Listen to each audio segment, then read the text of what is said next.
Dubaï. Qu'est-ce que t'en penses? Pourquoi t'es venu? Après, je sais pas si c'est la meilleure ville pour être heureux.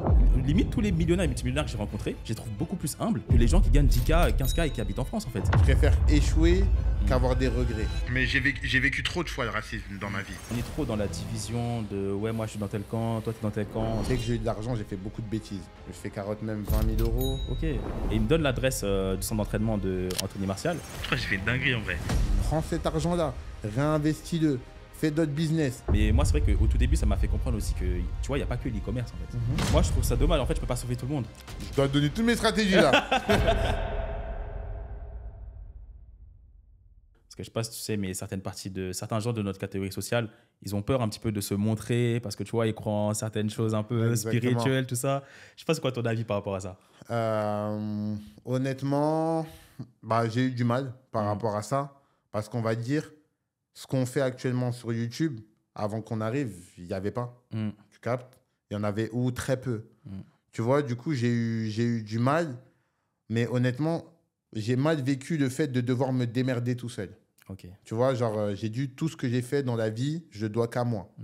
Et à l'éducation de mes parents, bien sûr, mais je le dois qu'à moi. Et à Dieu. Mais en vrai, non, en vrai, j'ai dû me démerder tout seul. Et j'ai trouvé ça tellement injuste que je me suis dit, il faut que ça soit différent pour les autres. Tu vois, c'est là où je me suis dit, et c'était vraiment dans mon plan, comme je t'avais dit, c'est que d'abord, je vais devenir crédible. Si tu es crédible, les gens vont commencer à t'écouter parce que personne ne va t'écouter. C'est triste à dire, mais malheureusement, on est dans un monde capitaliste. Quand tu n'as pas d'argent, on ne t'écoute pas.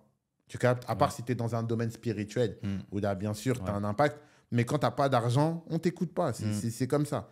C'est-à-dire, je me suis dit, tu vas réussir professionnellement, ça va te donner de la crédibilité. Et cette crédibilité va te donner des influences sur les gens qui sont comme toi ou même ceux qui viennent du même endroit que toi. Pas que ceux qui sont comme toi, ceux qui viennent du même endroit que toi. Et c'est là où je me suis dit, vas-y, il faut que j'en parle. Mais c'était dur. Hein. Genre, vraiment, c'était dur. À chaque fois, je le dis. Mes premières vidéos, je les ai tournées en 2020. Ok. La première vidéo que j'ai postée, c'était en fin 2021. Ah ouais. À chaque fois que je voyais mes vidéos, j'arrivais pas. J'arrivais pas, tu vois, parce que j'avais honte. Je me disais, qu'est-ce que mes potes du quartier vont penser? Qu'est-ce que les gens de l'école vont penser? Et en plus, on en parlait tout à l'heure. Tout le monde a envie de se lancer sur YouTube et faire 100 000 vues directes. C'est trop la honte d'arriver sur YouTube. Tu fais des 200 vues, des 500 vues. Du coup, j'avais aussi cette honte aussi de me dire, les gens, ils vont me juger. Je vais pas faire de vues. Non. Donc, tu as la peur de l'échec, la peur, l'appréhension du regard des autres et aussi être à l'aise avec son image physique et tout, tu vois. Et au final, j'ai eu du mal, mais j'ai fini par le faire. Hein. Et ce qui est beau dans tout ça, c'est que dès que tu le fais et que ça marche, tu te dis, imagine, j'avais commencé avant. C'est toujours ça. C'est toujours ça, tu vois. C'est pour ça que je conseille aux gens, si vous avez des doutes, c'est qu'il faut le faire. C'est qu'il faut le faire. Parce que dès que tu l'as fait, à partir du moment où tu l'as fait, tu te dis, putain. Moi, personnellement, quand ça a commencé à prendre sur Internet, la première chose que je me suis dit, c'est putain, imagine, j'avais commencé en 2020. C'est ça, en fait. J'aurais fait un peu, tu vois. Et c'est dans tous les business, pareil pour le drop. Genre, dès que j'ai fait des sous en drop, je me suis dit, imagine si tu avais connu ce business il y a 2 ans, là. En gros, ça fait 2 ans que tu regardes des stories d'influenceurs et tu n'avais pas capté que les gens derrière faisaient de l'argent. C'est ça. Genre, et c'est là où, direct après... tu regrettes de ne pas l'avoir fait plus tôt. Mais c'est pour ça, moi je vois sur beaucoup de débutants, toi aussi je pense que tu dois avoir pareil, des gens qui disent ouais, est-ce que tu es sûr que l'e-commerce ça marche? Est-ce que tu es sûr? Mais lance-toi et essaye, tu vois. C'est ça. Et même moi, tu sais, en vrai, ça me fait de la peine parce que des fois je reçois des messages, genre déjà ils me disent ouais, Jonathan, je connaissais le drop depuis 2018, là on est en 2023, tout ça, je me suis toujours pas lancé. Je me dis, mais le mec, t'imagines si t'es lancé en 2018 aujourd'hui, tout ça? C'est dommage, tu vois. Des fois, vraiment, faut se lancer, faut passer à l'action, faut arrêter de dormir, faut arrêter d'avoir peur de rien.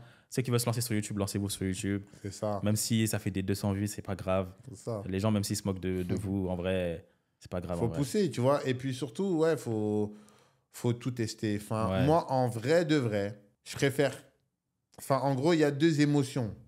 Je préfère échouer qu'avoir des regrets. Parce que tu vois, un échec, c'est rien. Tu passes. Par contre, avoir des regrets de se dire j'aurais pu faire ça et j'ai pas eu les couilles de le faire, c'est trop dur.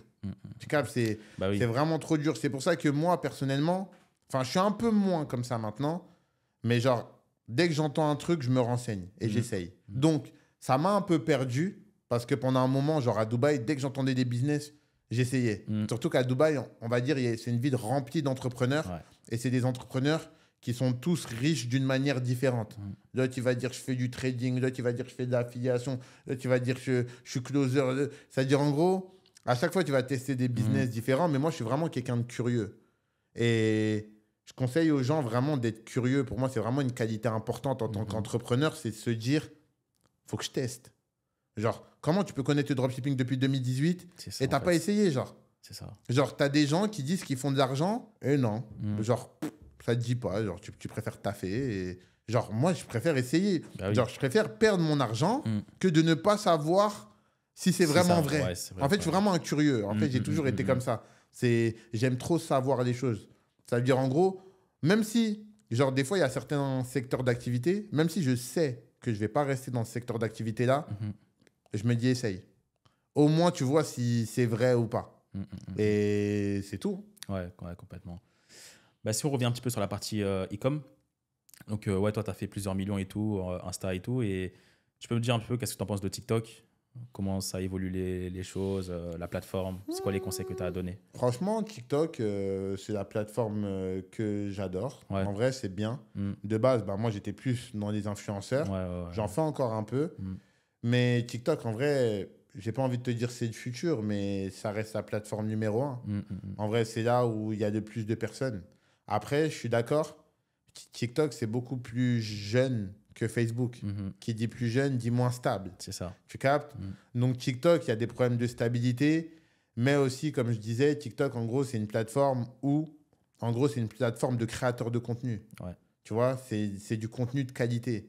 Ça veut dire sur TikTok, dès que tu es instable, tu fais des nouvelles créas. En fait, TikTok, tu dois vraiment faire des créas tout le temps, constamment. Ça veut dire, en gros, une fois que tu as un winner, moi, des fois, j'envoie une quinzaine de créateurs de contenu et là, je me retrouve avec 50-60 créatifs. Parce qu'en gros, quand tes performances baissent sur TikTok, ça va toujours arriver de la même manière. Ton CTR baisse, donc tes CPC augmentent, donc tu n'arrives plus à être rentable. Ok. Donc, la solution pour pallier à ça, c'est constamment avoir un CTR haut. Si tu arrives à constamment garder un CTR haut, tu arrives à garder ton CPC bas, donc potentiellement, tu vas réussir à chiffrer sur du long terme. Ok. Tu vois? Alors que Facebook, c'est différent. Ouais. Je sais que genre, j'ai mon pote qui me disait, c'est ça, genre Facebook, il peut rester 2 mois avec les mêmes créas. C'est Tu ça. captes? Alors que TikTok, c'est pas ça. C'est plus rapide. Ouais, c'est plus rapide. Genre, tous les 4, 5, 6 jours, Ok. tu changes. Tu fais des nouvelles campagnes avec des nouvelles créas. Ouais. C'est vraiment une plateforme speed. Et tu conseilles quoi pour une personne qui veut se lancer sur TikTok au niveau créa? Qu'est-ce qu'il doit faire? Il doit commander, il doit faire lui-même? En vrai, je pense, pour le testing, tu te prends pas la tête. L'objectif, c'est faire la proof of concept. Tu captes? Donc, tu te prends pas la tête. Tu viens, tu prends des produits, enfin des vidéos d'un concurrent, un peu comme sur Facebook et tout. Tu prends des vidéos d'un concurrent, tu vois si ça fait des ventes. Et si ça fait des ventes, là, je te conseille d'investir sur des créatives. Soit tu commandes des produits chez toi, tu fais toi-même, soit t'envoies vers une agence qui fait des créatives. Mais tu es obligé de... Si tu veux passer au step 2, tu es obligé de faire ça. Ok. Et au niveau de la recherche de produits, est-ce qu'on utilise toujours les bails de TikTok, mais Buy It ou c'est autre chose? Donc, je dois donner toutes mes stratégies là. Non, je rigole pas. En vrai, en vrai, moi, je suis partisan que tous les produits marchent. Ok. En vrai, tous les produits marchent. Même les TikTok Made Me Buy, même tu prends Copify, même tu prends Minea. En vrai, pour moi, en fait, c'est juste une question de critères de produits. Ok. Donc, comme on en parlait souvent, un effet waouh, un produit qui répond à un problème, qui ne coûte pas trop cher pour qu'on puisse quand même avoir de l'achat d'impulsion. Et déjà, si tu as ces 3 critères-là, tu peux déjà devenir viral sur TikTok, tu vois. Ouais. Je suis pas trop... En fait, TikTok, vraiment, ce qui va faire la différence, c'est tes créas. Ok. Tu peux même reprendre un produit qui a été vu et revu. En fait, tu vas le remettre à la mode. En fait, TikTok, c'est une plateforme de trend. Ouais. Donc, tu vas le remettre à la mode en faisant des nouvelles vidéos, des trucs. Sur TikTok, en vrai, moi, je vois des marques qui tournent depuis 2 ans. Ah ouais? Pourtant, il y en a qui disent, mais non, mais par contre, tu regardes sur Pipi Ads ou même sur leur compte TikTok, ils mettent des vidéos en organique tous les jours, tous les 2 jours. Donc, c'est vraiment un taf différent, en fait. Ouais. C'est un métier totalement différent. Ouais, c'est un petit peu différent, ouais. Bah, Facebook, c'est la même chose, hein. C'est le contenu aujourd'hui le plus important bah, sur toutes les plateformes publicitaires et tout. Après, nous, ouais, comme tu as dit, nous, c'est pas. Ce que je conseille de faire, c'est quand même de tester des créas, au moins 3 créas par semaine, je Ok. pense, sur Facebook. Après, je pense TikTok, bah, c'est plus fréquent, comme tu as dit, les autres marques et tout. Mais ouais, ce qui est dommage souvent, c'est qu'il y a des gens, ils ont des résultats sur Facebook et ils vont rester, bah, tu vois, pendant 2 mois sur les mêmes créas. Et en fait, eux, ils laissent la boutique en automatique, ils attendent. Et dès que ça marche plus, c'est là ils commencent à tester des créas et tout, tu vois. Ok. Alors que c'est dommage. Ouais, En bah vrai, même si tu as des résultats, même si tu as une boutique qui tourne, en vrai, tester des créas, moi, je conseille au moins 3 créas par semaine, histoire de voir et tout. Et comme ça, tu as une boutique stable et comme ça fonctionne bien. Ah bah oui, je pense. De toute façon, en vrai, le nerf de la guerre là, actuellement sur les réseaux sociaux, c'est quoi leur objectif? Que les utilisateurs restent un maximum sur leur plateforme. Ouais. Et comment tu réussis à faire ça avec du contenu de qualité. Donc même en termes de publicité, ils commencent aussi à être exigeants. Ouais. Parce que si on met que des pubs de merde, ça va saouler leurs utilisateurs et ils vont se barrer. Donc qu'est-ce qu'ils font pour pallier à ça? Ils vont augmenter grave nos CPM Ouais. ou nos CPC. Du coup, tu es obligé en fait, de revenir avec du contenu de qualité. En fait. Je pense que l'UGC, c'est ce qui va être l'avenir. Enfin, des créateurs UGC, Ouais. c'est un métier d'avenir. Parce qu'en gros, il y a besoin de contenu en fait, Ouais. régulier, tu Complètement. vois. Ouais, ouais. Et j'avais fait une vidéo comme ça, tu sais, les 4 business sur lesquels se lancer. Et j'avais mis justement la partie UGC parce qu'aujourd'hui, il y a beaucoup de gens qui ont de la demande par rapport à Bien ça. sûr. Donc, ouais, le contenu organique sur TikTok, c'est indispensable. Et même sur Facebook, en vrai, il faut le faire aussi, tu vois. Contenu organique, vraiment, c'est ce qui fonctionne le mieux. Nous, en général, ce qu'on fait, c'est qu'on envoie un email, tu sais, aux clients et on leur dit, voilà, vous avez 10% de réduction Si vous faites une vidéo. Voilà, si vous nous faites une Et vidéo. ça marche en plus. Ouais, hein, ça ils marche, le font. ouais. Hein. Ouais, Ils le font. Quand ils sont satisfaits du produit, Ouais, ils ouais, le bien font. sûr. Ils le font. Ouais, complètement. Donc, franchement, c'est ça. Hein. Et, et comme on en parlait tout à l'heure, moi, je me suis beaucoup lancé sur Facebook. C'est là où j'ai fait plusieurs millions. Mais j'ai essayé aussi de me lancer sur Insta. Et Insta, en vrai, tu vois, j'ai eu des résultats. J'ai pas fait plusieurs millions sur Insta, mais j'ai fait pas mal de promos, tout ça, comme on en avait parlé un petit peu. J'avais commencé avec l'influenceuse. En fait, à chaque fois, j'oublie son prénom. Mais c'est la coach numéro 1 en France sur Insta. Je sais plus comment elle s'appelle, on mettra la photo. J'ai fait avec elle et tout, et franchement, rentable, tu vois, bien rentable et tout. Mais de base, c'est un produit que j'ai testé sur Facebook. Ok. Tu vois, parce qu'à l'ancienne, les gens, ils disaient beaucoup, et je pense toujours à peu près pareil. Comment tester d'abord sur Facebook, et après aller sur Insta. Ouais, Je sais pas un c'est petit peu ce que tu en penses, mais parce que sinon, sur Insta, des fois, je me dis, mettre des gros budgets dès le début et tout, je me dis, pour certaines personnes, c'est chaud, tu vois. Bien sûr. Et à ce moment-là, j'ai fait les promos, ça fonctionnait bien. Et après, j'ai essayé de faire avec. Comment ça s'appelle déjà? J'ai déjà Mélissa. Ouais, j'ai essayé avec Mélanie, Ouais. Mélanie Martial, tu vois. Ok. De base, tu vois, ce que je faisais, C'est la meuf d'Anthony Martial, c'est ça? son ex, je crois. Ah, Hein. ok, Ouais, ok, il y a eu ok. des histoires, j'ai eu des trucs de voiture, ça c'est. Ok, ouais, je vois, ouais. Ouais. Bref. Ouais, c'est ça. Et de base, tu vois, quand on fait des campagnes promo, de toute façon, tu le sais, genre, tu sais, tu mets un bon packaging, tout ça, bien carré, tout ça.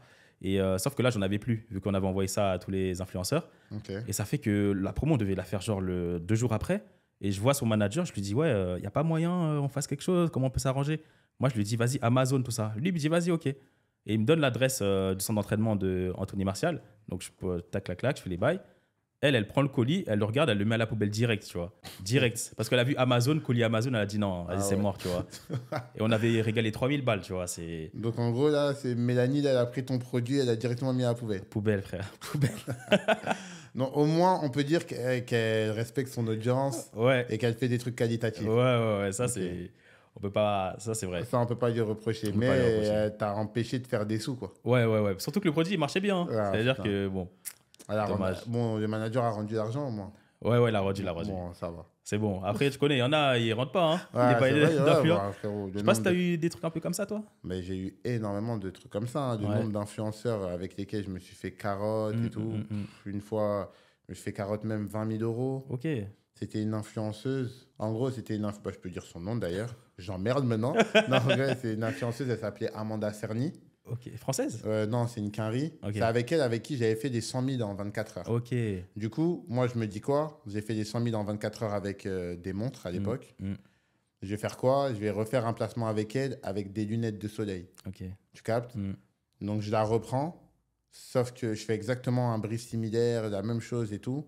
Sauf qu'en gros, dans le contrat, j'ai mal lu, mais la manageuse, elle a dit on te fait 15 slides de 15 secondes. Alors que la précédente vidéo, pour le même prix, j'avais eu genre 4 slides. Ok. Du coup, elle m'a fait mon placement. Je lui dis, yo, elle est où la suite? Ouais. Elle me dit, il n'y a pas de suite. Ah ouais. Je dis, comment ça, pas de suite?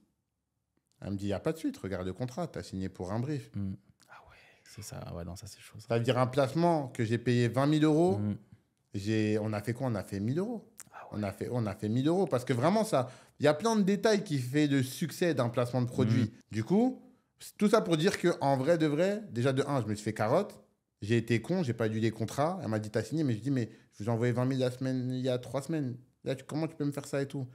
Elle dit, this is business, bro. You're not professional, you don't read contract. Oh la connasse. Tu vois, bref. Et en gros, tout ça pour dire que une influ avec laquelle j'ai fait 100 000, 3 semaines après, j'ai fait 1 000. Ouais. Tu vois? Donc, en gros, ce que je veux dire par là, c'est que déjà, il y a plein de détails aussi. Avoir le bon site, le bon produit, le bon brief, le bon truc. Et aussi, tout ça pour dire qu'il ne faut pas regarder que les victoires des gens aussi. Bah oui, c'est Tu ça. captes? C'est que c'est vrai que des fois, dans mon storytelling, je dis j'ai fait 100 000 en 24 heures. Et je dis pas qu'en vrai, j'ai perdu 20 000 la semaine d'après. C'est ça. Tu captes? En vrai, j'oublie des fois de le dire parce que c'est toujours plus. T'as toujours plus de souvenirs de tes réussites que de tes échecs. Mais tout ça aussi pour dire aux gens qu'en vrai, sur Internet, on parle beaucoup de nos échecs et pas assez des. Enfin, beaucoup de nos réussites et pas assez des échecs. Ouais, très clairement. Tu vois, les gens, ils voient sur un. C'est pour ça que moi, je le dis beaucoup sur YouTube. Il y en a, ils disent, ouais, mais tu veux nous décourager ou pas? Mais en vrai, non. C'est juste que je veux dire que c'est pas si facile que ça. Va falloir persévérer. Il va y avoir des échecs. Il va y avoir des doutes. Il va y avoir des moments où tu vois pas le bout du tunnel, donc tu as envie de faire demi-tour. Mais il faut persévérer. Il n'y a qu'en persévérant que tu atteindras tes objectifs. Tu vois. Mais ouais, ce qui est bien, c'est que les concepts des challenges. Ce qui est bien, c'est justement qu'on montre la réalité, tu vois. On montre les chiffres d'affaires, dépenses publicitaires. On montre quand ça marche pas. Et c'est ça que les gens aussi veulent, tu vois.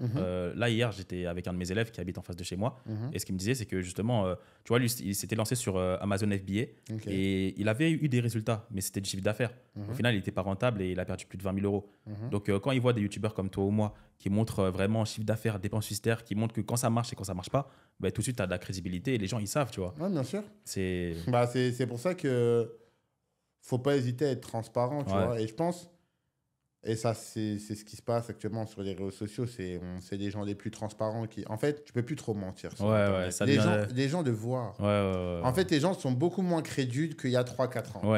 Il y a 3-4 ans, tu pouvais raconter n'importe quel pipeau, ça passait. Ça veut dire là, les gens, ils sont à la recherche de transparence et d'authenticité. Donc, ça veut dire si tu as fait un challenge, récemment, j'ai fait un challenge sur YouTube, j'ai dit, ouais, j'ai fait qu'une vente. Et je me suis fait ban mon compte pub 2 fois. Donc, moi, quand je fais ça, je change de marché ou je change de produit. Donc là, c'est la fin de l'épisode. Et j'ai pas eu honte de dire, j'ai fait qu'une vente. Et c'est vrai qu'à une certaine époque, tu n'aurais pas pu faire ça. Les gens, ils auraient dit, waouh, MDR, expert en dropshipping, tu fais qu'une vente. Non, il faut dire la réalité. On n'a pas que des shops qui fonctionnent. Il y a des boutiques qui flopent aussi. Donc, des fois, je viens, je montre, j'ai fait une vidéo de 25 minutes où je vous montre tout de A à Z et à la fin, je floppe. C'est la réalité du métier. C'est ça. Des fois, tu vas prendre du temps à faire un truc et ça va flopper. Ouais, complètement. Et Facebook, c'est pareil, tu vois. Moi, je dis, les gens, pour avoir des résultats, c'est tester entre 3 et 8 produits en général. Et on leur montre la réalité, tu vois. On fait des challenges, on montre que je ne suis pas rentable. Moi, la vidéo qui a le mieux marché sur ma chaîne, c'est une boutique qui n'était pas rentable, tu vois. C'est-à-dire que, comme tu dis, l'objectif, c'est d'être transparent. On n'est même pas là pour vendre du rêve, etc. Les gens, ils savent déjà qu'on a réussi dans l'e-commerce. C'est-à-dire, même si on montre un challenge qui n'a pas fonctionné, on montre simplement la réalité des choses, en fait. C'est ça. Donc, c'est que ça ne peut pas marcher à chaque fois. Ouais, ça ne marchera pas à chaque fois, donc il faut le dire. Mais toi, qu'est-ce que tu en penses un peu du YouTube dropshipping français? J'avoue, je n'étais pas trop entendu par rapport à ça. Est-ce que tu regardes un peu les gens ou pas du tout? YouTube dropshipping français, franchement, je ne vais pas te mentir. Hein. Je l'ai éteint. Non, en vrai, de vrai. Non, en vrai, ouais, franchement, je regarde un peu ce que les gens font et tout. Et je regarde un peu ce que les gens font. Après, je regarde pas trop, mais je regarde quand même. Dis-toi, je regarde plus les petits youtubeurs que les gros youtubeurs. Parce qu'ils donnent des bonnes idées. mais ouais, franchement, dropshipping, il se passe pas grand-chose. Ouais, en vrai, non. Pas en vrai, il se passe plus grand-chose. Je suis content quand on est revenu sur YouTube, on a remis un coup de pied dans la fourmilière.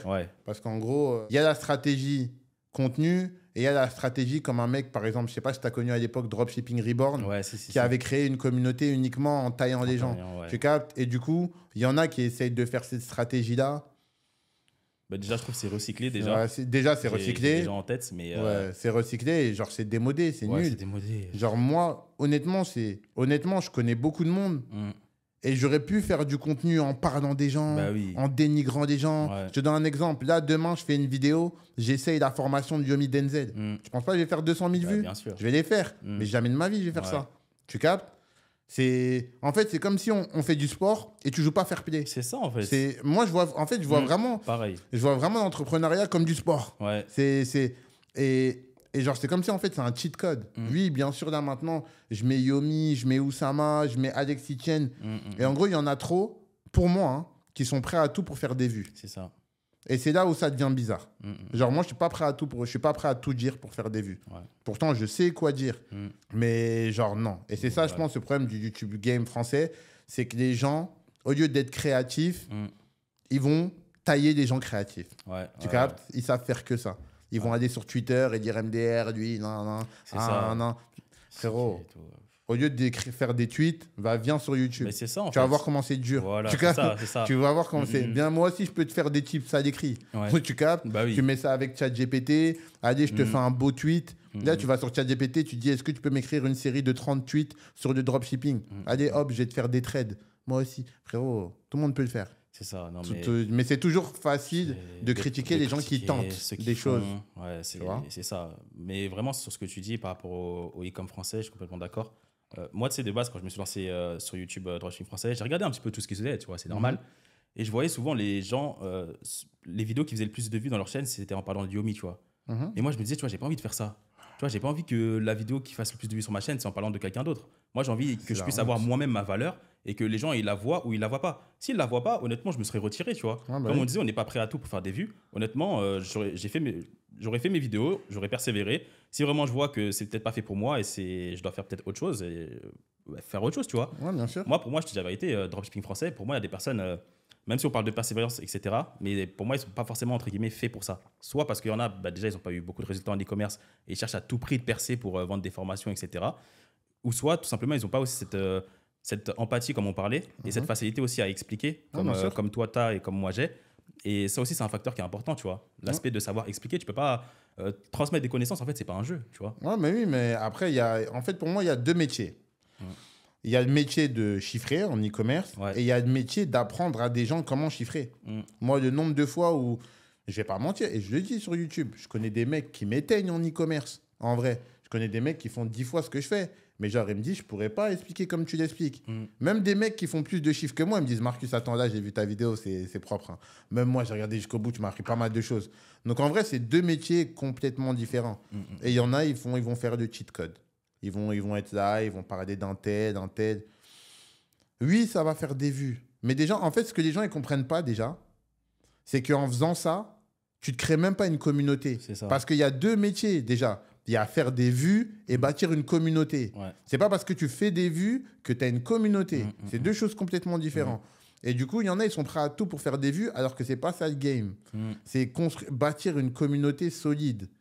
Et en faisant des vidéos, en fait, imaginons, là, je fais une vidéo sur Yomi Denzel, c'est juste les gens qui hésitent à acheter sa formation qui vont regarder ma vidéo par curiosité, en vrai. Donc, ça te sert même à rien. En fait, vue n'est pas égal à vente. C'est ça. Tu captes? Donc, tu vas faire des vues. Est-ce que ça va te servir à quelque chose?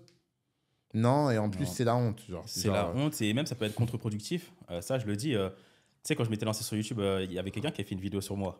À l'ancienne, un Renoir, je sais pas si tu te souviens, à l'ancienne. Ouais, je vois c'est qui. Ouais, on avait parlé de ça, et même tu m'avais dit, ouais, calcule pas tout ça. Mais le truc, c'est que déjà, elle a fait une vidéo sur moi. Bon, elle a bien marché. En fait, ce qui est bête, c'est que en fait, cette personne-là, justement, il m'a permis de faire ma meilleure semaine en formation à l'époque, tu vois. Ouais. C'est-à-dire qu'en fait, les gens, ils sont pas bêtes. C'est pas parce qu'ils vont voir une vidéo d'une personne qui est critiquée que tout de suite, ils vont faire ça, tu vois. Ouais, Ce bah mec-là, il m'a rapporté énormément de clients. C'est Donc, vrai? tu vois, ouais, mais vraiment, genre, j'ai fait ma meilleure semaine en formation grâce à lui, tu vois, à l'époque. Et ça, les gens, ils le savent pas, tu vois. Ok. Donc, c'est pour dire que même ceux qui font des trucs comme ça, en vrai, c'est contre-productif, et je trouve que c'est pas pertinent. Comme tu dis, taper en dessous de la ceinture, pour moi, c'est ça. Ouais, c'est ça. On joue selon les règles. Ouais, c'est À ça. quoi ça sert? Surtout, en fait, dropshipping. Donc, en gros, tu dis que tu chiffres en dropshipping. Pourquoi tu forces à percer sur YouTube? À devoir parler sur les autres, des trucs comme ça, tu vois. Ouais. Pour moi, tu vois, il faut que ça soit naturel, tu vois. Ouais, Si tu c'est chiffres vrai, en c'est drop, vrai. pourquoi on va pas chercher le buzz à tout prix? Bien sûr qu'on va faire des choses on va essayer de faire ce qui marche, etc. Mais moi, frère, honnêtement, je me sentirais mal de devoir te critiquer ou critiquer un Yomi juste pour faire du buzz, tu vois. Mais jamais de ma vie, je pourrais faire ça. Jamais. Pourtant, C'est- comme je t'ai dit, hein, regarde, ma meilleure vidéo, c'est j'ai essayé la formation d'Andrew Tate. Bon, là, c'est Andrew Tate, je connais pas.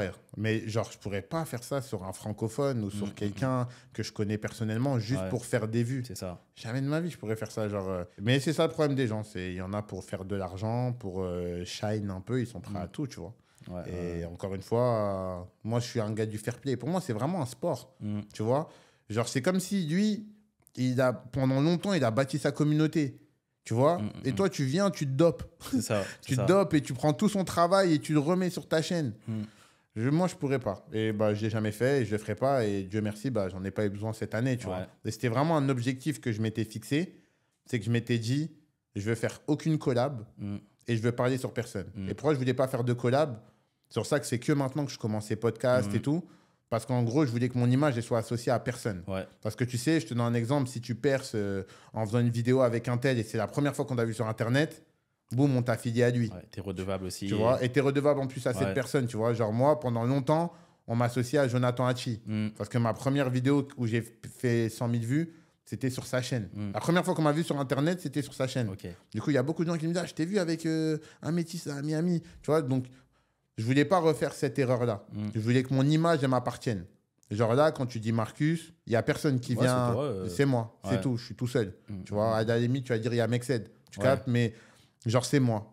Et genre, je vais être affilié à personne. Genre, parce que c'est bien, mais après, tu peux aussi te manger les casseroles des gens. Bah oui, c'est ça aussi. Parce que s'il y en a un qui tombe en association de malfaiteurs, C'est ça. on va commencer à dire que tu es avec lui et tout. Donc, c'est pour ça que là, maintenant, je peux enfin commencer à...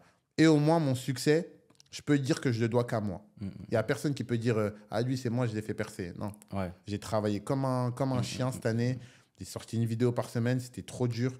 C'était trop dur à tenir la cadence, trouver des idées à chaque fois. Et je l'ai fait sans copier personne, sans m'associer avec personne et sans insulter personne. C'est ça. Et c'est le goal en vrai. C'est le goal. T'as réussi et avec la manière. Avec la manière. Et je suis encore plus fier de moi que si j'avais fait, si j'avais taillé Yomi ou taillé Alexis Chen et parlé d'un autre homme pendant 30 minutes. C'est ça. Imagine, t'as un homme et tu viens, tu t'assois pour parler d'un autre homme pendant 25 minutes. C'est vraiment la défaite, frérot.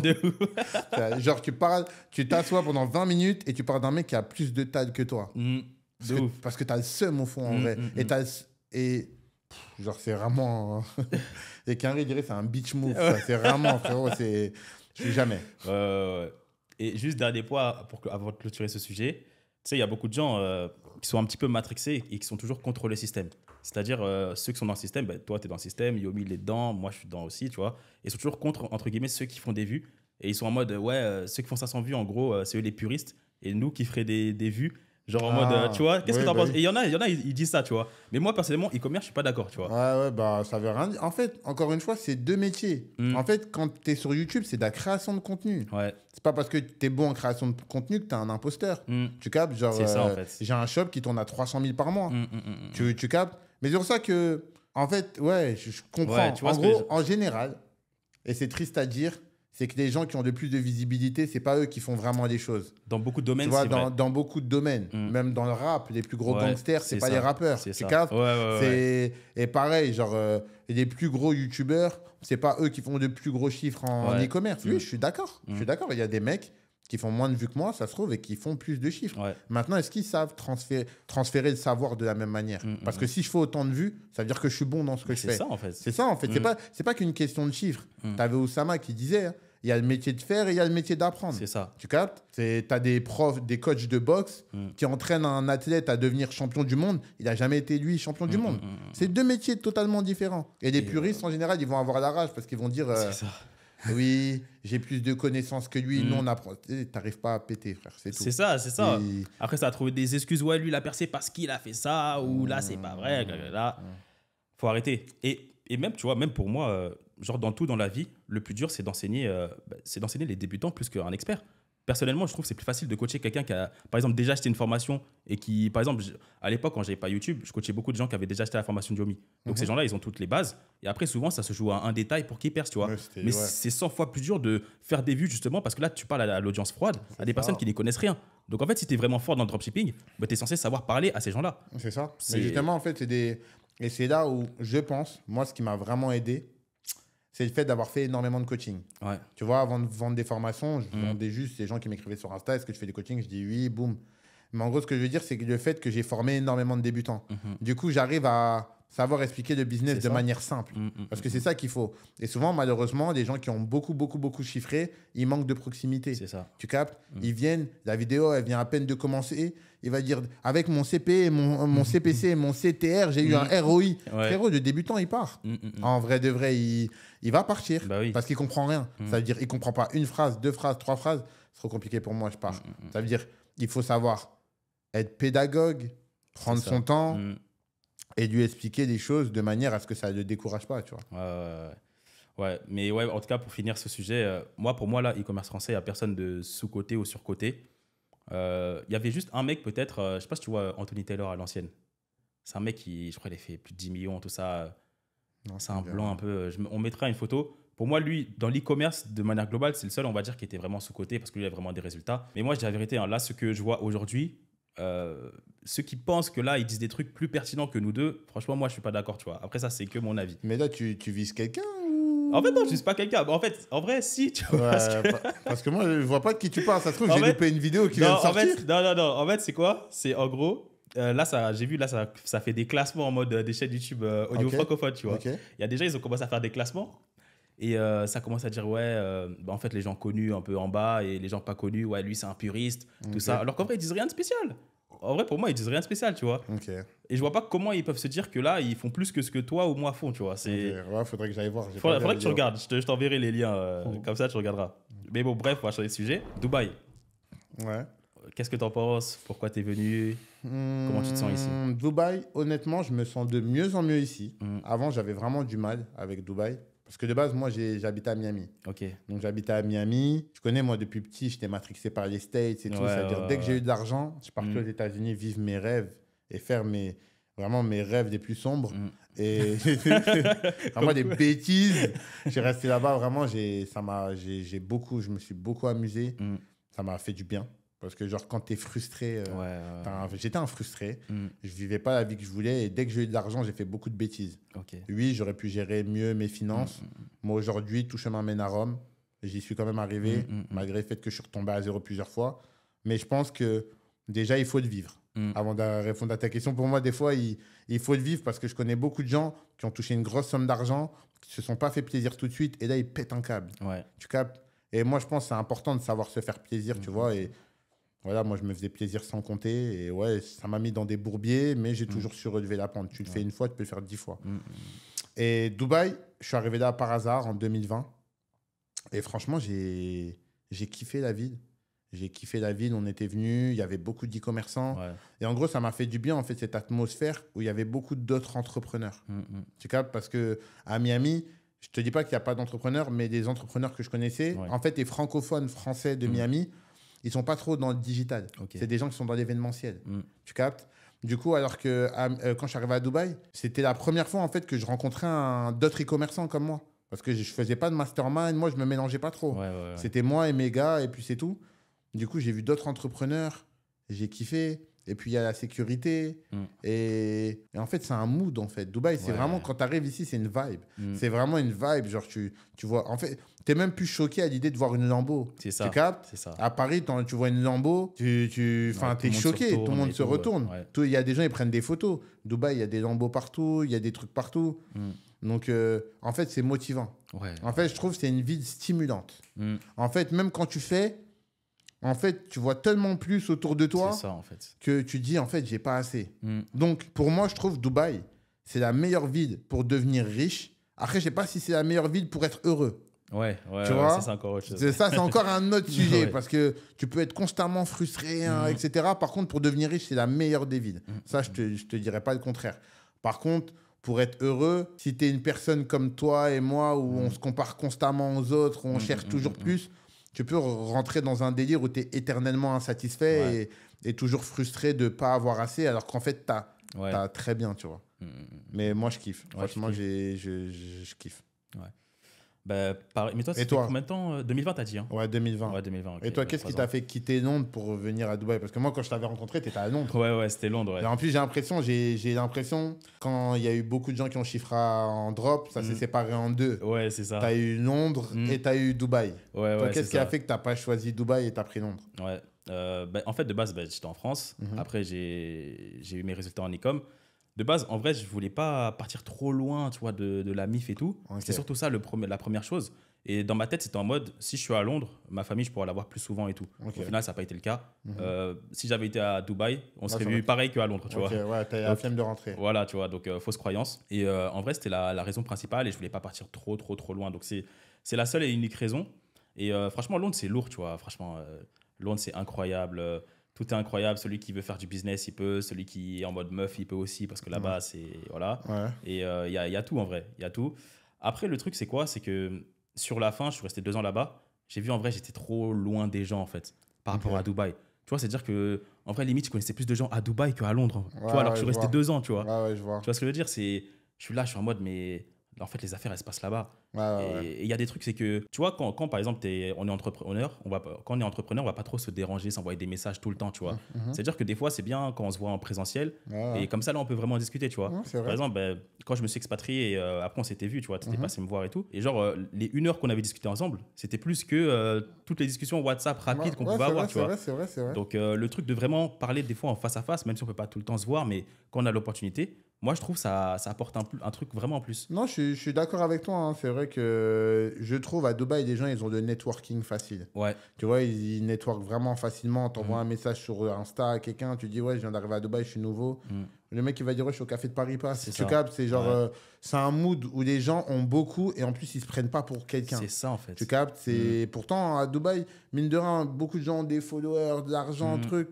C'est malgré ce que les gens disent, moi je trouve que les gens sont littéralement simples. Après, oui, en termes de matériel, on n'est pas simple, on a Ouais. des choses expensive. Mais genre, c'est des gens, t'envoies un DM, tu dis je suis là-bas, il dit ok, j'arrive, personne se snob. Genre, moi perso, ouais, c'est cool. Après, je me mélange beaucoup moins qu'avant. Ok.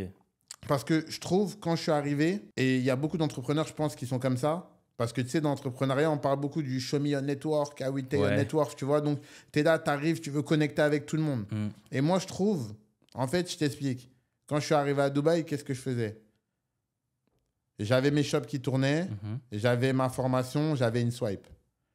Et tellement je croisais des gens avec des business différents, j'ai laissé tomber ma formation.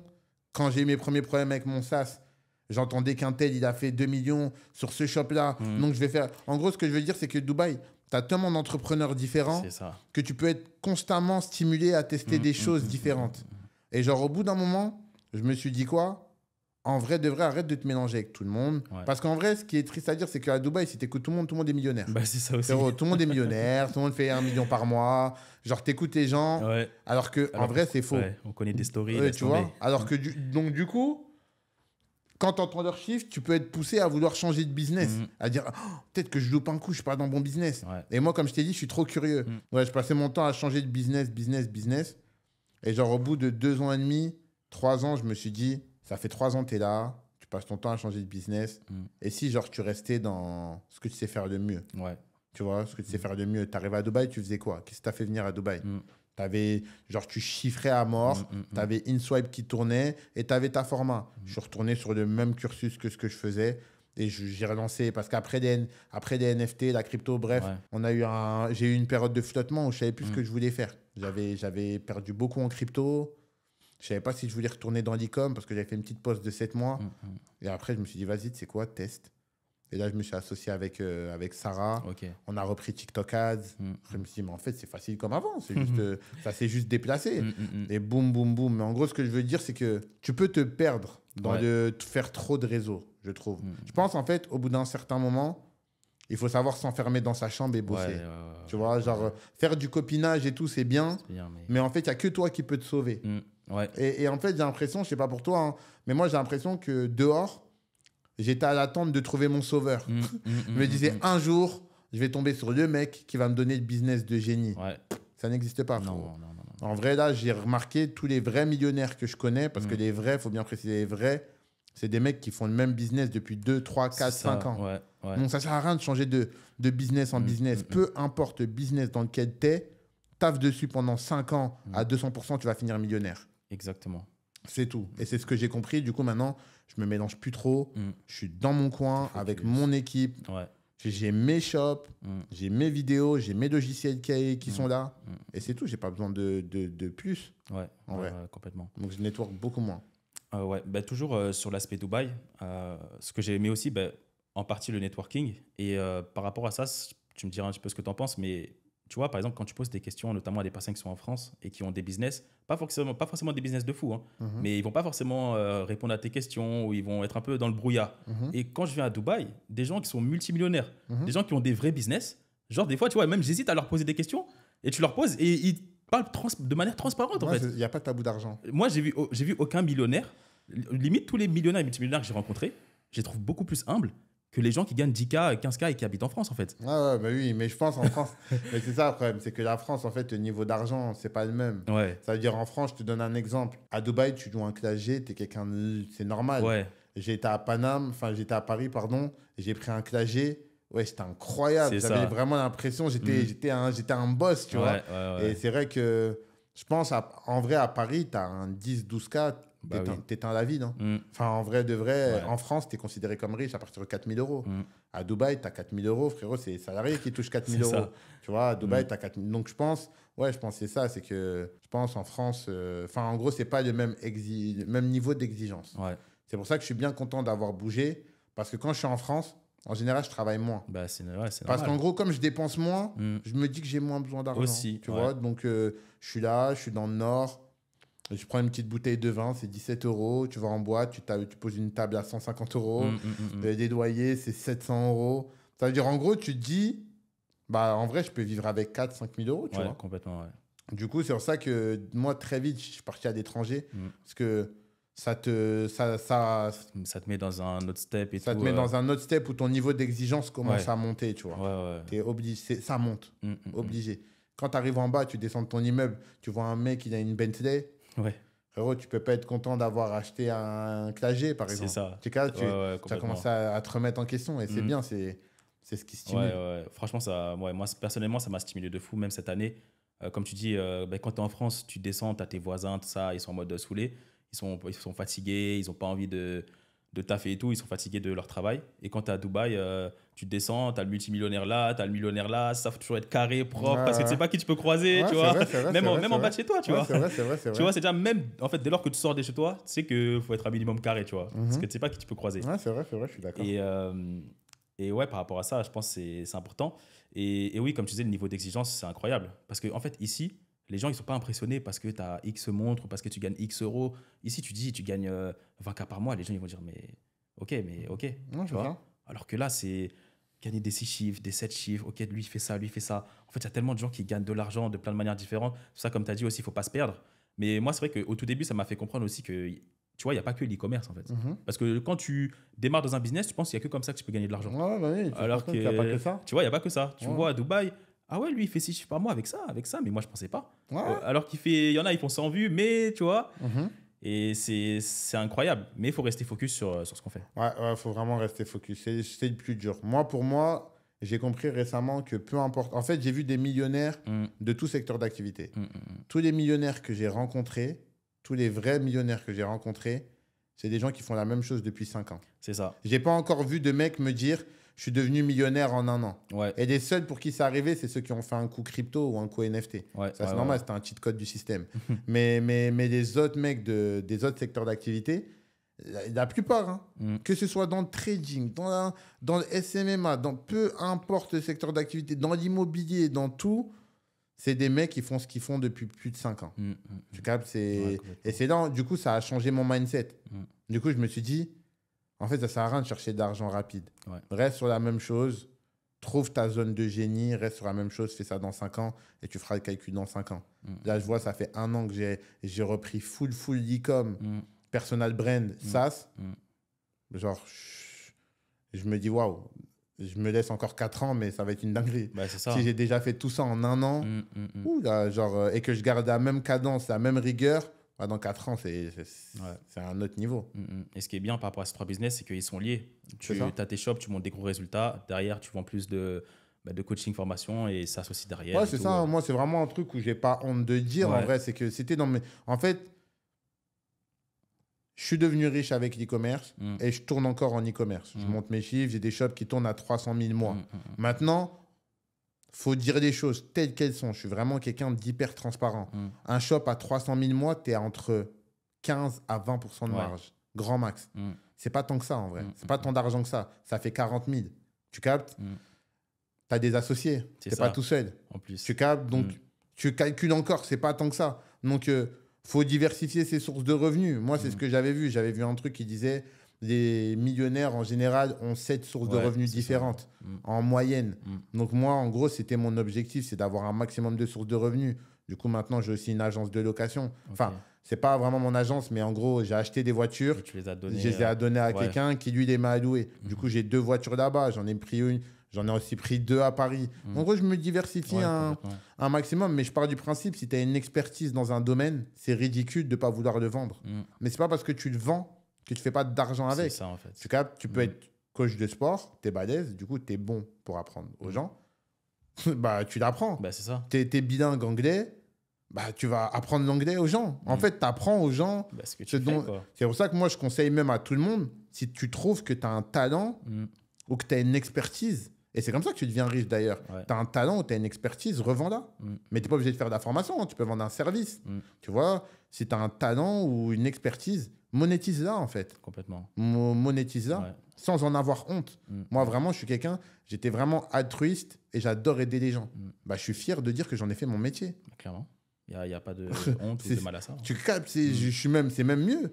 Genre, je suis payé pour faire quelque chose que j'aime. J'adore aider les gens. Bah, au lieu de faire gratuit, on me paye. Voilà. Et peut-être que, oui, effectivement, le jour où j'aurai atteint mes objectifs financiers, bah là, je ferai de l'associatif et plus personne. Je ferai ça. Mais là, ce n'est pas l'état actuel.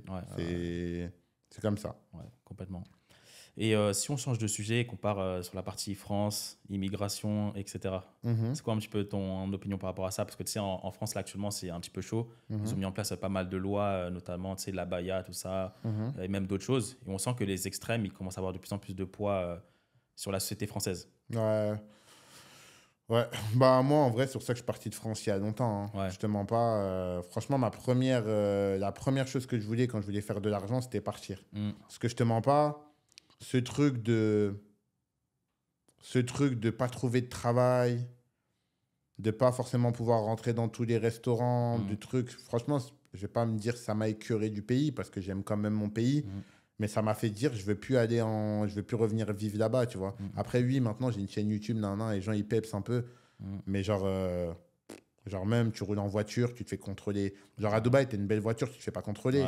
Là-bas, tu as une belle voiture, tu te fais contrôler 4, 5, 6 fois en une semaine. Genre, c'est inacceptable. En vrai, de vrai. Ouais, de fou, ça veut dire, en vrai, moi, personnellement, c'est ce qui a fait que je suis pas... J'ai vécu trop... En fait, moi, personnellement, mais j'aime pas trop en parler, en vrai. Mais j'ai vécu trop de fois le racisme dans ma vie. Surtout que je viens dans une ville où, dans le Nord, c'est pas la ville où il y a le plus d'enfants d'immigrés. Donc, on va dire, il y a beaucoup de racisme. Genre, une anecdote qui m'a marqué, et même les gars de mon équipe de basket pourront témoigner, c'est on rentrait d'un match de basket, on avait gagné, on est tous partis en boîte après le match. Je suis le seul de l'équipe qui n'est pas rentré. Ah ouais. Tu captes? Et en plus, il n'y avait pas de solidarité. Ils sont partis en boîte. Je suis resté dans le van. En plus. Tu captes? Je restais dans la voiture à pleurer, tout ça. J'étais païen. Ou des jours, il y avait genre plein de fois, ou même les fois où je ne trouvais pas d'alternance, je voulais travailler. Je sais très bien que le problème, c'était ma couleur de peau. Il faut le dire en vrai. C'était ma couleur de peau. Et en plus, moi, je suis là, j'ai une petite balafre, tout. C'est-à-dire, je n'ai pas l'air hyper sympa quand tu ne me connais pas. Quand tu me connais, tu te rends compte que je suis cool. Quand j'ai le visage un peu serré, que je suis stressé, tu peux croire que je suis un bagarreur. Tu vois? C'est-à-dire, je pense que ça a joué aussi. Ou peut-être, comme je n'avais pas d'argent, j'allais avec des costards pas forcément bien soignés. Tu vois, et... Ouais, c'est dommage en vrai. C'est vraiment dommage parce que, au final, en France, je ne me sentais pas français. Je vais au bled, je ne me sens pas camerounais. Et quand les gens à Dubaï, ils me disent t'es de quelle origine? Enfin, where you from? C'est pas quoi dire. Bah, je dis I'm from France. Genre, je suis mais genre, le fait qu'on te fasse ressentir des fois que tu es un Français de seconde zone, c'est Bah, C'est un peu dommage. Hein. ouais, c'est ça qui fait mal. C'est ça qui fait mal. Et ouais, moi, je trouve au niveau moral, la France, tu vois, c'est un petit peu chaud.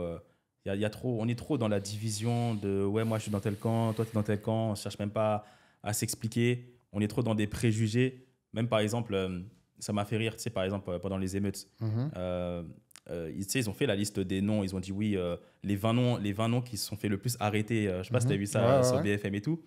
Et après, ils avaient mis genre des Loïc, des Mohamed, des tout ce que tu veux. Et après, sur BFM et tout, ils disaient ouais, ok, il y a 3 prénoms rebeux. Mais en fait, quand tu regardes les jeunes, tu vois qu'il y a la majorité de gens qui paraissaient s'appeler Mohamed, tu vois. Ouais, ouais. Mais tu vois, ils sont vraiment en mode, mais déjà, comment tu peux savoir que les gens ils s'appellent Mohamed, tu vois? C'est pas parce que même un blanc il peut s'appeler Mohamed, tu vois ce que je veux dire ou pas? Non, je vois, je vois. Tu vois ce que je veux dire? Ils sont trop en mode préjugés. Là, par exemple, il y a eu les trucs par rapport à ce qui se passe en Israël-Palestine. Ils ont dit oui, que par exemple, il n'y avait pas de musulmans à la marche.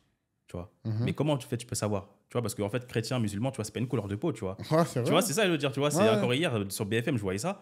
Mais en fait, tu peux pas savoir. C'est arabe, c'est pas dire musulman, noir, c'est pas dire chrétien, tu vois, ça veut Ouais. rien dire, tu vois. Non, mais après, c'est la France. Hein. C'est un pays rempli de préjugés, Mhm. rempli de codes à respecter. Ouais. Tu captes, t'es un noir qui met des jogging, t'es un mec de banlieue, t'es une racaille.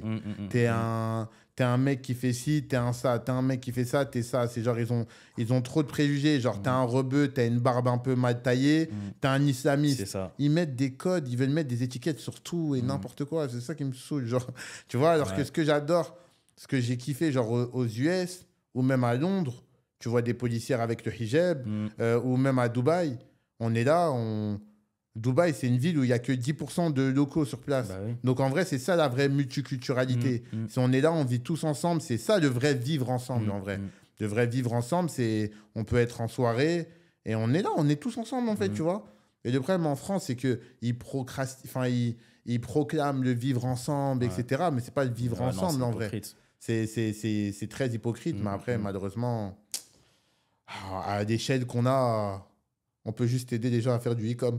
Ouais. Franchement, c'est des choses qui me dérangent. Mais après, j'avais vu une vidéo d'Omar Sy qui était vraiment bien. Et genre, le mec, avec We Hustle, le mec, il lui disait, il y a plein...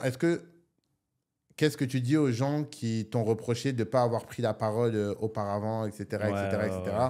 Et bref, dedans, j'ai kiffé, il n'a pas dit explicitement, mais il disait, il faut être prêt. Enfin, en gros, chaque chose a son temps. Ouais. Tu captes.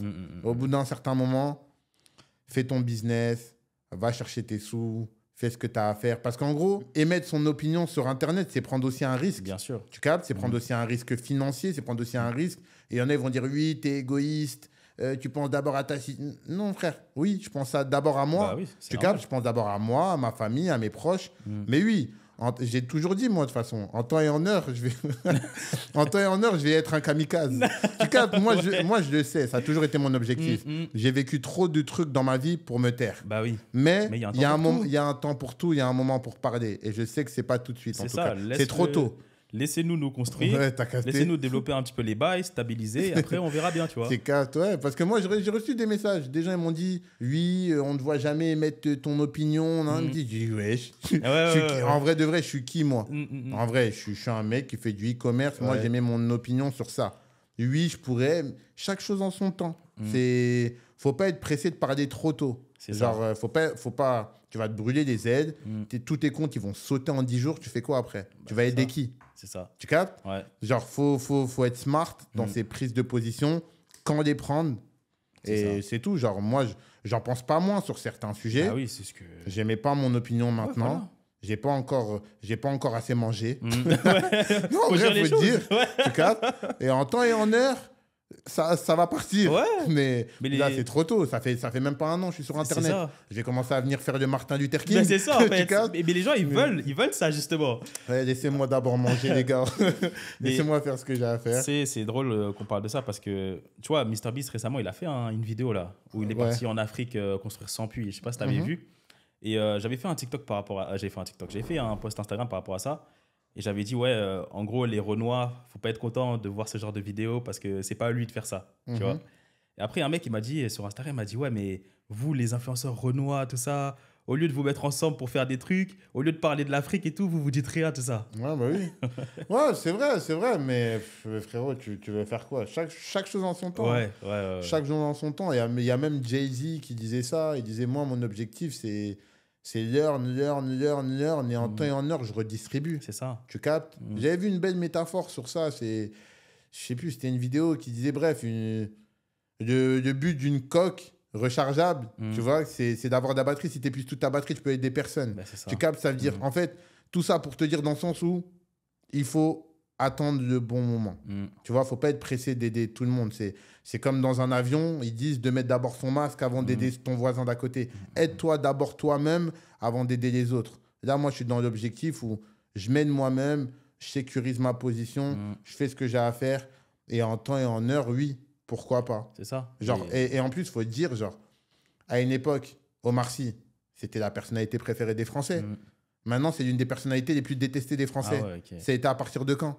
Quand il a pris ses prises de position. Ouais. Donc, les gens, ils aiment bien quand tu te tais et tu fais ce que tu sais faire. Donc, il n'y a pas de souci. Je me tais, je fais ce que je sais faire. Et en temps et en heure, j'émettrai mes opinions. Mais là, je trouve que ce n'est pas la priorité du c'est pas moment. la priorité. Et même si tout le monde dit ça, ça ne va pas aider. Mais mon opinion à l'échelle actuelle, je sais qu'elle ne va rien changer. Elle va juste me desservir à moi. Ouais, voilà, c'est ça. Je vais faire quoi? Je vais ramener 100 inscriptions en plus sur la charte. Ouais. Tu captes?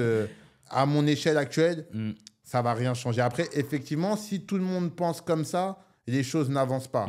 Mais je suis désolé, je pense comme ça. Ouais, chacun a ses opinions et tout. Et même, tu as travaillé dur pour arriver ici. En vrai, là, si aujourd'hui tu prends certaines positions, tu vas te sacrifier tout seul.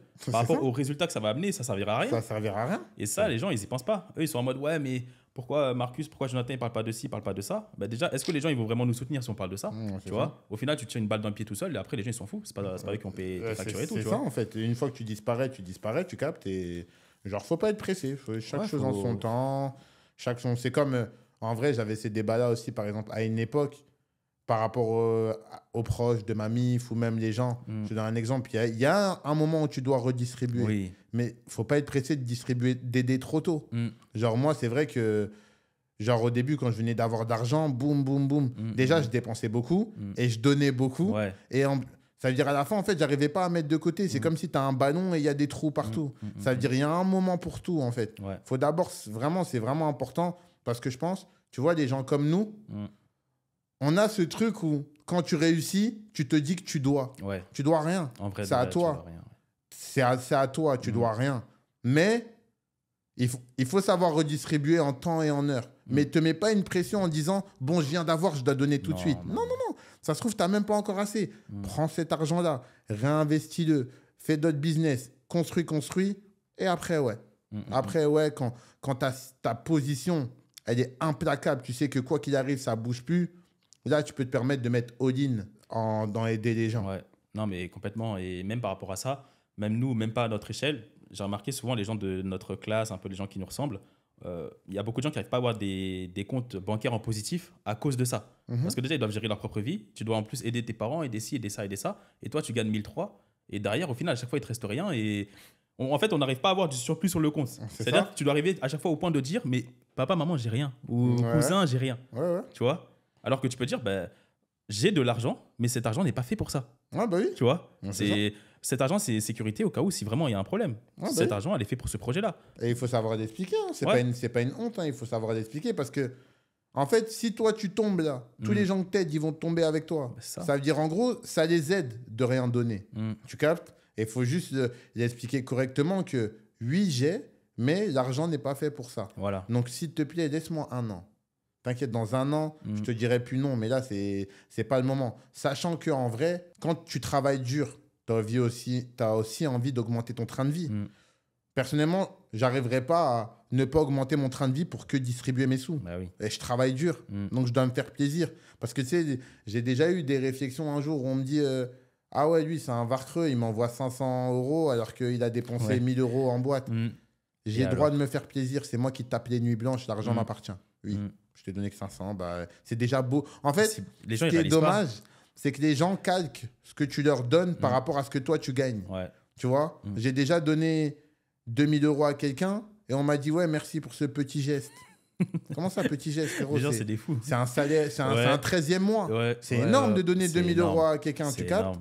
Et les gens, en gros, ils calquent ça par rapport à ce que toi, t'as. Donc, ils disent, ouais, mais les 2000 euros, ils les auraient jetés en boîte, quoi qu'il arrive. Ouais, mais toi, tu les as pas, toi. Ouais. En Bah, c'est vrai, ça, non, mais c'est vraiment. méchant de dire ça, mais c'est- toi, tu les as pas. Ouais. Donc, déjà, dis merci avant de commencer à dire, oui, mais par rapport à ce qu'ils gagnent. Non, frère. Non. Tu vois? Mais vraiment, c'est ça que même je parlais avec un membre de ma famille. Quand quelqu'un te donne, tu regardes pas à ce que lui il a. Le mec, il t'a donné. C'est-à-dire, ça. même s'il a 1 milliard, mais même si te donne 500 euros, c'est 500 euros, frère. Ah, bah oui, Tu gagnes 1500, on te donne 500, c'est beaucoup. c'est ça. Toi, quand toi et moi, on était en bas, moi, j'aurais bien aimé que quelqu'un nous donne des 1000 balles. Des Ouais, 2000 oui. balles, mais il n'y a pas eu ça, tu vois. Ah, bah oui, C'est-à-dire que des fois, il y en a, ils sont déconnectés de la réalité parce que c'est pas leur argent. c'est ça. Et ils pensent que parce que voilà, tu vas en boîte, tu fais X ou Y chose, tu leur dois Ouais, la c'est ça, moitié. en fait, quoi. ils font des calcages sur ta vie. Genre, ils se disent, ouais, mais il a été au restaurant, il a snappé une addition à 500. C'est comme l'anecdote que j'avais parlé et que elle est partie un peu virale sur TikTok. Et je disais qu'en gros, il y avait un mec, pour me rendre mon argent, il me dit, tu vas faire quoi avec l'argent? Moi, j'en ai vraiment besoin. Même, t'en as vraiment besoin, c'est mon argent. Ouais. Tu captes? Ouais. Et en gros, ce qui est dommage un peu, c'est que dès que tu commences à avoir beaucoup d'argent, les gens commencent à te reprocher d'avoir autant d'argent. Mm. Et genre, mais enfin, je suis pas un sauveur, ma gueule. Genre, moi, j'ai taffé, taf. Tu vois, genre, Ouais. c'est triste à dire, mais moi, dans mon entourage, il n'y a aucun proche à moi qui fait de l'e-commerce. Genre, c'est limite, j'arrive plus à faire chiffrer des étrangers que mes proches. C'est ça. Tu captes? Parce que j'ai l'impression, des fois, tes gens proches, ils pensent que tu vas tout leur donner sur C'est une ça, table. C'est ça. Alors qu'un étranger, c'est pas comme ça, tu captes? Et au final, ouais, je sais pas, les gens, bref, de toute façon, ils sont fous. Hein. Ouais. Non, de toute façon, c'est difficile. Hein. Franchement, il y a toute cette partie-là. Moi, je le dis souvent aux gens. Ma première année avec de l'argent, moi, j'étais un peu en dépression. Je te mens pas parce que tu t'éloignes de tes potes. En fait, c'est comme si c'est une nouvelle vie. Tu vois, c'est Ouais. vraiment une nouvelle vie. Et moi, j'ai vraiment eu du mal, tu vois, parce que j'étais comme ça avec tous mes potes. Tu connais, nous, les garçons, on Bah traîne oui. avec les potes, tout Ouais. ça. J'étais avec tous mes potes et tout. Et je me rendais compte que plus j'atteignais mes objectifs et plus je me sentais seul. Bah, ouais, Et c'est ça. malheureusement, tu peux pas prendre tout le monde parce que tu dois te sauver toi-même. Tu peux C'est pas ça. te rajouter des... Je vais pas dire des poids, mais je suis désolé, mais genre au bout d'un moment, tu dois penser à toi. Ouais. Et malheureusement, pour atteindre mes objectifs, j'ai dû devenir égoïste. Mais quand je suis devenu égoïste, j'ai commencé à être de plus en plus seul. Ouais. Tu captes? Ça veut dire Ouais, cette ouais. première année avec de l'argent, franchement, je l'ai très mal vécu. C'était un paradoxe. Ouais. En même temps, j'étais à Miami, je kiffais ma vie, mais en même temps, j'étais tout seul. Ouais, Tu captes? ouais, Et genre, complètement. tous les gens qui font de l'argent, tu leur dis là, je te donne 1 million, tu fais quoi? Je pars en vacances avec mes potes, Ouais. je prends ma mif. On voit vraiment ce modèle d'avoir de l'argent, prendre tout le monde. Mais ça, c'est quand tu gagnes à l'euro million. C'est ça. Quand tu taffes tous les jours, tu peux pas prendre tout le monde. Non, tu peux pas. Et c'était dur à accepter. Hein. Moi, vraiment, j'ai mis du temps à accepter. Après, vas-y, bah, maintenant, c'est tout. C'est le jeu. Et puis, si tu me donnais le choix entre ma situation d'avant et être entouré de tout le monde, et ma situation de maintenant et être seul et je peux aider tous mes proches, C'est ça. bah, je prends ma situation de 100%. maintenant, tu vois. 100%. Donc, ça fait partie du jeu, mais c'était dur à accepter les règles du jeu. Ouais, Parce que les ouais, gens ne ouais. le savent pas. Non, Genre, ça y est. entrepreneuriat égale solitude. Hein. Ouais. Parce que j'en parlais avec un pote à moi. Il me disait, ouais, je rencontre même plus de meufs et tout. Genre, il me disait, on fait que taffer, on rencontre personne.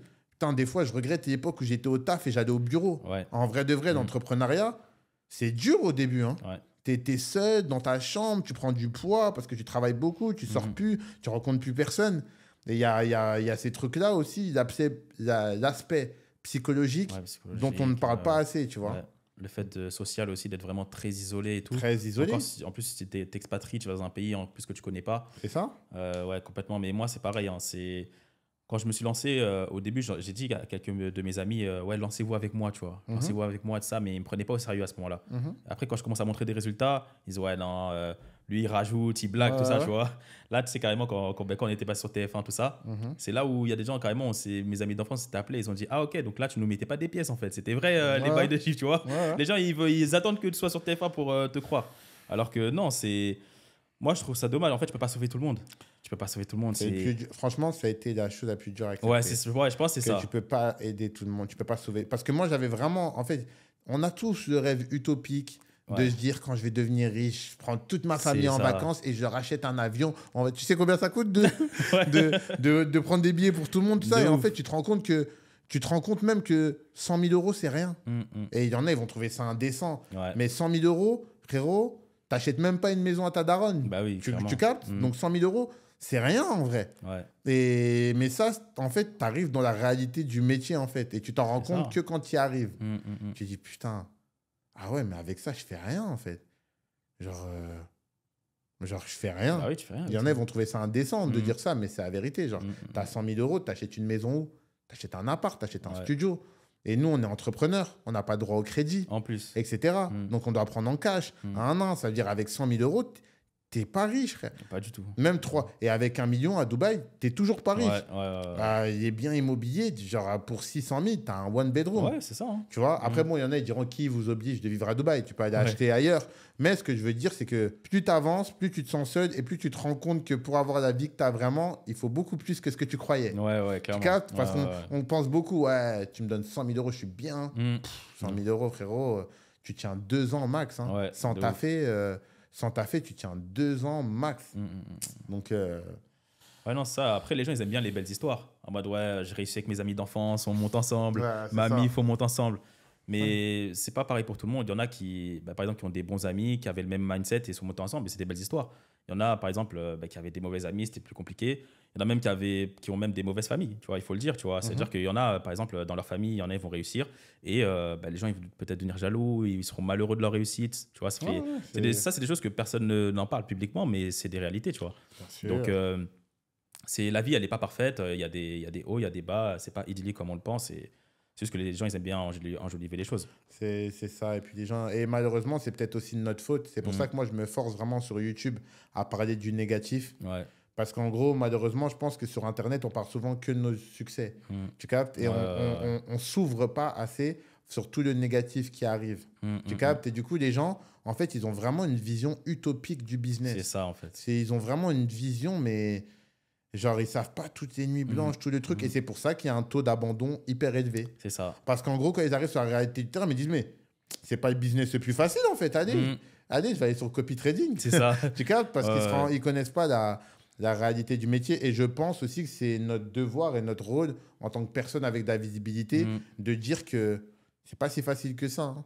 Ouais. Bon, oui, c'est moins dur que porter du ciment tous les jours. Oui, Mais c'est pas si facile que ça de devenir libre financièrement grâce à cette activité. bien sûr. Tu captes? C'est ça Ouais, complètement. qu'il faut dire. Ouais, nickel. Et pour finir, si tu avais un conseil à transmettre à quelqu'un qui souhaite se lancer dans l'e-commerce ou dans le business de manière globale, un conseil, on va dire plus mindset et aussi un conseil pratique. Ok. Pour le conseil mindset, le conseil que je pourrais lui donner, c'est... attends. Cherchant, je pourrais tellement en donner.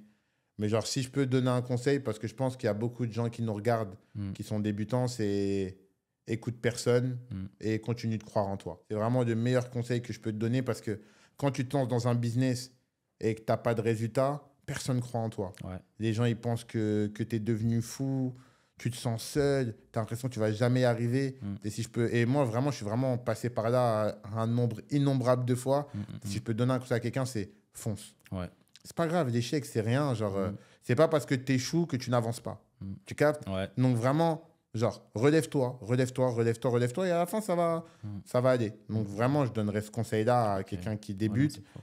Et une personne niveau e-commerce vraiment pratique, analysez vos KPI. Ouais.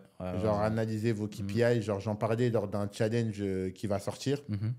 J'ai fait une promotion. J'ai eu 2000 visites. J'ai fait 3 ventes. Ok. Et en gros, mais c'était genre pendant les 20 premières minutes de la promo. Du coup, boum, j'ai fait quoi? Verre de café et j'ai commencé à tout optimiser mon site. Donc, en gros, ce que je veux dire aux gens, c'est que tu as beaucoup de gens qui n'ont pas de résultats, mais qui ne savent pas pourquoi ils n'ont pas de résultats. Et c'est le plus grave. Et c'est plus grave, en fait, parce que du coup, tu sais pas. Du coup, je leur conseillerais vraiment de se former et d'apprendre vraiment c'est quoi les KPI. Et si tu sais pas c'est quoi les KPI, bah justement, c'est qu'il y a un problème. Tu captes? Donc, vraiment, parce qu'il y a beaucoup de débutants, en gros, qui n'ont pas de résultats et ils ne savent pas pourquoi ils n'ont pas de résultats. Mais ce n'est pas normal. Ouais. Soit c'est ton CTR, soit c'est ton CPC, soit c'est tes créas, soit c'est ta page produit, soit c'est ton pricing. Il y a toujours un problème. Donc, je leur dirais de commencer par là et que le e-commerce, ce n'est pas du hasard. Il y a des stratégies et formez-vous en vrai. Ouais. Ok, Et toi, nickel. quel serait ton conseil? Conseil mindset, c'est ne cherchez pas de raccourcis. Ok. Genre, acceptez les choses difficiles, ne vivez pas dans une illusion, ne vivez pas dans une utopie. Par exemple, je sais quand j'ai dépensé mes premiers 100 euros à perte, ça m'a fait mal, tu vois. Mais le truc, c'est que plus tôt tu as mal et plus tôt tu vas avancer. Tu vois ce que je veux dire? C'est-à-dire que toutes les difficultés, en fait, il faut foncer dessus parce que comme ça, en fait, le temps, il passe vite. C'est-à-dire si maintenant tu prends la responsabilité de se dire, OK, je vais faire les choses qui sont difficiles, ça fera mal au début, mais dans 2 mois, dans 6 mois, dans 1 an, tu verras que ça fera rien, tu vois. Donc, c'est ça, en fait, n'ayez pas peur de faire des choses que vous avez peut-être peur de faire. Comme tu avais dit, dès qu'on a le doute, c'est souvent quelque chose qu'il faut faire. Ouais, c'est vrai. Moi, avant de se lancer en e-com, j'ai douté. Pour acheter ma formation, j'ai douté. Je me souviens, quand j'avais acheté ma première formation, c'était une formation mindset. Et quand je l'avais acheté, juste après, je me suis dit, mais attends, mais en vrai, pourquoi je l'ai acheté? Tu vois, je me suis dit, mais je crois que j'ai fait une dinguerie en vrai. Mais au final, tu vois, je regrette pas. Au final, c'est quelque chose qu'aujourd'hui, je suis content d'avoir fait. Donc, faut foncer, faut faire les choses difficiles. La vie, c'est pas une utopie, même si aujourd'hui les gens ils disent quoi que ce soit. Tu vois, il y a des choses qui sont difficiles et c'est ça l'entrepreneur. Il doit savoir, voilà, jouer entre le haut et le bas et toujours avancer. L'essentiel, c'est de toujours avancer. Donc, moi, ça serait ça. Et le deuxième conseil pratique, en vrai, tu as dit un vrai truc, analyser les données. Après, le conseil pratique, ça serait réfléchissez bien au niveau de la recherche de produits, tu vois. Parce qu'il y a beaucoup de gens qui débutent en e-commerce et vont tester un produit parce que leur grand-mère, elle aime bien, ou ils ont vu un de leurs voisins choisir ce produit, tu vois. Ouais. Il y a des gens, ils basent en fait la recherche de produits sur des choses qui n'ont aucun sens, Ouais. tu vois. Par rapport à leur opinion. Voilà, par rapport à leur opinion, etc., sur aucune donnée. Par exemple, des gens, même en coaching et tout, des débutants, ils vont dire, ouais, ah ouais, ce produit-là, je le sens bien. Ah, mais ce produit-là, je le sens pas. Mais en fait, comment tu peux savoir? Tu t'es jamais lancé, tu connais rien, tu vois ce que je veux dire? C'est vrai, c'est vrai. Et il y a trop de gens qui sont comme ça. Et même moi, je pense que j'étais comme ça. Peut-être qu'il y avait des gens qui donnaient des bonnes stratégies, mais toi, tu fais qu'à ta tête et tu te dis, bon, ben non, mais vas-y, lui, il connaît rien et tout. Moi, je sais, alors que tu t'es jamais lancé. Ouais. Donc, en fait, quand on fait de la recherche de produits, il faut se baser sur des données claires. Il faut arrêter d'être dans trop moi, je sais, alors que tu t'es jamais lancé dans le business. Tu vois ce que je veux dire? Ouais, c'est vrai. Donc, moi, ce serait plus ça au niveau des conseils. Donc, voilà. Ouais, merci pour le conseil. Non, c'est vrai, c'est un très beau conseil. Avec plaisir. Ben, merci à toi d'être venu, Marcus. Merci à toi pour l'invitation. Un grand plaisir. Merci beaucoup, c'était très agréable. Très agréable, ouais. C'est vrai que moi, j'aime pas trop faire des podcasts et tout, mais en vrai, c'est toujours bien. Tu parles de sujets qu'en général, on parle en off. C'est ça. Et là, qu'on parle pas. Donc, franchement, ça m'a fait plaisir et j'espère que ça plaira à ton audience. Ouais, bah, nickel. Ben, les gars, je vous remercie d'avoir visionné cette vidéo. N'hésitez pas à liker, commenter et on se dit à la prochaine pour un nouveau podcast. Salut. Salut à tous.